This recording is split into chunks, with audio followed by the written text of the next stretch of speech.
वो दोनों बहनें स्विमिंग पूल में ही बंद हो गई। और सबसे बड़ी मुसीबत की बात तो ये थी कि अगले 3 दिनों तक स्विमिंग पूल बंद ही रहने वाला था। अब दोनों बहनें घबराकर कवर तोड़ने की कोशिश करने लगी। वो दोनों मदद के लिए चिल्लाने लगी, लेकिन तब तक मैनेजर वहां से बाहर निकल चुका था। वो कवर इतना मजबूत था कि वो दोनों ठीक से सांस भी नहीं ले सकते थे, इसीलिए दोनों ने खुद को शांत किया। अब एक बहन कवर सरकाने की कोशिश करने लगी, लेकिन वो कवर कई टन भारी था। फिर दूसरी बहन निकलने का कोई दूसरा रास्ता ढूंढने लगी, लेकिन पूरा पुल घूमने के बाद भी बस उसे हथेली जितना एक छोटा छेद मिला, जिससे वो बाहर नहीं निकल सकते। तब एक बहन पुल के कोने में जाकर फोम बोर्ड का एक टुकड़ा लेकर आई और उससे छेद को बड़ा करने की कोशिश करने लगी, लेकिन उससे भी कोई हल नहीं निकला। तब गुस्से में बड़ी बहन छोटी बहन से कहने लगी, ससुरी तेरी लालच की वजह से ये सब हुआ, अगर ऐसा नहीं होता तो हम खतरे में नहीं होते।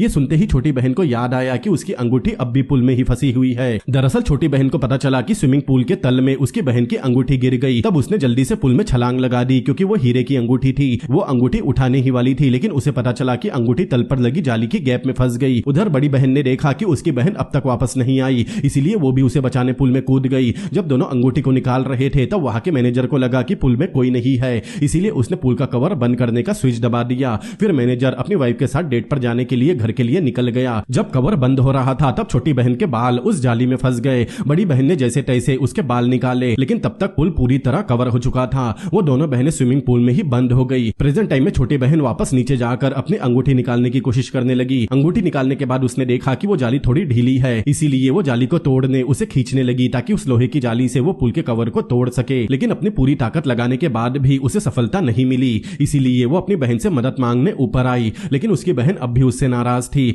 वो उससे बात नहीं करना चाहती थी।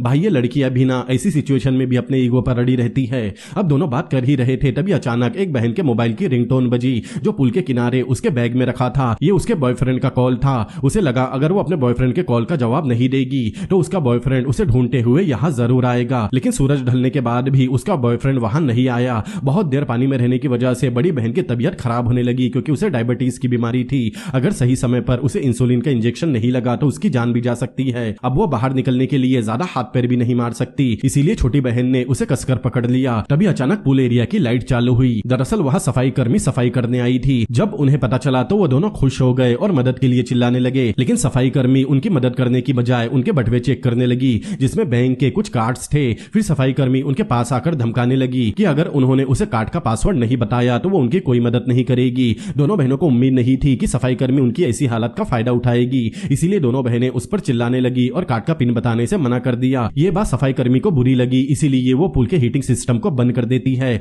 जिससे पुल के पानी का तापमान तेजी से गिरने लगा। अब दोनों बहनें ठंड से कांपने लगी। जिंदा रहने के लिए उनके पास कार्ड का पिन बताने के अलावा कोई रास्ता नहीं था, इसीलिए उन्होंने क्लीनर को पिन बता दिया। फिर वो क्लीनर बाहर जाकर कार्ड से बैलेंस चेक करती है। तब उसे पता चला कि उस अकाउंट में बस $90 ही थे, इसीलिए वो वापस आकर उन बहनों पर चिल्लाने लगी। तब एक बहन क्लीनर से वादा करती है कि अगर उसने उन्हें बचा लिया तो वो इनाम के तौर पर उसे 10 लाख देगी, लेकिन वो क्लीनर नहीं मानती। वो कहती है कि जब तक उसे अच्छे खासे पैसे नहीं मिलते तब तक वो उनकी कोई मदद नहीं करेगी। अब उनमें से एक बहन क्लीनर की इस हरकत से बौखला गई, इसीलिए वो फोम के टुकड़े को धार लगाती है। फिर उसने अपनी आवाज बहुत धीमी कर ली, जिस वजह से क्लीनर उस छोटे से छेद के पास आकर उनकी आवाज सुनने लगी। जब क्लीनर ध्यान से सुन रही थी तभी उसने फोम बोर्ड उस क्लीनर के कान में चुभा दिया, जिससे क्लीनर के कान में बहुत दर्द होने लगा। अब क्लीनर गुस्से में आकर एक स्विच दबाती है, जिससे पुल में बने कुछ छेद में से पेस्टिसाइड केमिकल निकलने लगा, जो बहुत जहरीला था। उन छेद को बंद करने के लिए दोनों बहनें अपने कपड़े उतारकर उसमें ठूसने लगी, लेकिन दोनों ज्यादा देर तक उस छेद को बंद नहीं रख सकती थी। अब केमिकल पूरे पानी में फैल गया, जिससे उन्हें तकलीफ होने लगी। अब जिस बहन को डायबिटीज थी उसकी हालत और भी ज्यादा खराब होने लगी और वो बेहोश हो गई। अब दोनों बहनें अपनी जान बचाने के लिए उस क्लीनर को अपने हीरे की अंगूठी देती है, जिससे क्लीनर भी बहुत खुश हो गई।